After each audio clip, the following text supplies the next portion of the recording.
If all our power stations stopped working, life would be tough. No mobile, no TV, no PlayStation, no fridge, no electric lights. 95% of the cell's energy is produced in the mitochondria. So when these stop working, life gets tough. The mitochondria are organelles within the cell which convert sugars from our food into energy the cell can use, called ATP.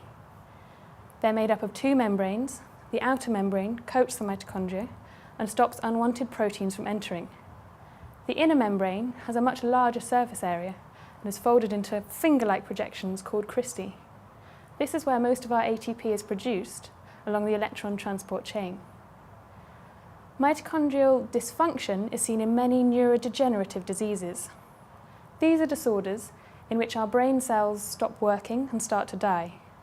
For example, Alzheimer's disease, where people lose their memory, or Parkinson's disease, where brain cells that control our movement die.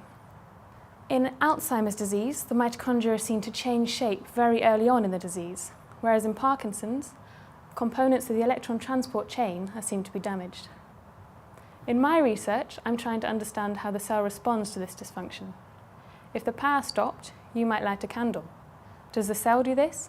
Does the cell have an alternative way of working? In the lab, we try and understand this by carrying out experiments on the fruit fly.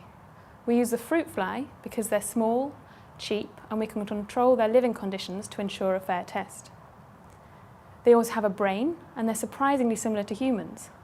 Did you know that 70% of human genes that are linked to disease are also found in the fruit fly?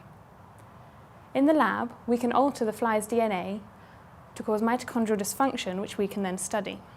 For example, we can use genetic techniques to target genes which produce proteins that travel to the mitochondria and allow the mitochondria to function. If we inhibit these genes, the cell produces less mitochondrial proteins and the mitochondria cannot work properly. We can then investigate in these flies how much ATP is being produced using biochemical experiments, and we can also look on a very high-powered microscope to image the brain cells and see the size and number of mitochondria within the cells.